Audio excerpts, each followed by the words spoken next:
2 ತಿಂಗಳಿನಿಂದ ದಾವಣಗೆರೆ ಜಿಲ್ಲೆಯ ಹರಿಹರ ತಾಲೂಕಿನ ಹಿಂಡಸಘಟ್ಟ ಮತ್ತು ಕೊಕ್ಕನೂರು ಗ್ರಾಮಗಳ ಜನರ ನೆಮ್ಮದಿ ಹಾಳು ಮಾಡಿದ್ದ ಕರಡಿಯನ್ನ ಸೆರೆ ಹಿಡಿಯುವಲ್ಲಿ ಅರಣ್ಯ ಇಲಾಖೆ ಸಿಬ್ಬಂದಿ ಯಶಸ್ವಿಯಾಗಿದೆ.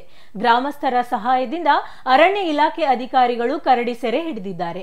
ಕಳೆದ 2 ತಿಂಗಳಿನಿಂದ ಗ್ರಾಮಸ್ಥರು ರೈತರು ಜಮೀನುಗಳಿಗೆ ಹೋಗಲು ಹೆದರಬೇಕಾದ ಪರಿಸ್ಥಿತಿ ನಿರ್ಮಾಣವಾಗಿದ್ದು, ಕರಡಿ ಹಿಡಿಯುವಂತೆ ಸಾಕಷ್ಟು ಬಾರಿ ಮನವಿ ಮಾಡಿದ್ದರು. ಇದೀಗ ಗ್ರಾಮಸ್ಥರ ಮನವಿಗೆ ಸ್ಪಂದಿಸಿದ ಅರಣ್ಯ ಇಲಾಖೆ ಅಧಿಕಾರಿಗಳು ಕರಡಿ ಸೆರೆ ಹಿಡಿದಿದ್ದು ಕರಡಿಯನ್ನ ಆನಗೋಡು ಪ್ರಾಣಿ ಸಂಗ್ರಹಾಲಯಕ್ಕೆ ರವಾನೆ ಮಾಡಿದ್ದಾರೆ.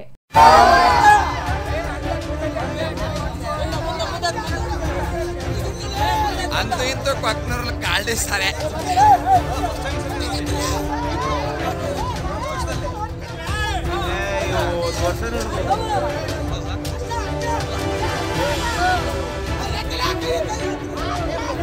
ನಾನೇ ಹೋಗಿ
ಕೊಕ್ಕನೂರು ಗ್ರಾಮದಲ್ಲಿ ಜಾಂಬವಂತನ ಸೆರೆ ಹಿಡಿದ ಗ್ರಾಮಸ್ಥರಿಗೆ ಫಸ್ಟ್ 3 ತಿಂಗಳಿಂದ ಒಂದು ಕರಡಿ ಹಾವಳಿ ಭಾಳ ಆಗಿತ್ತು.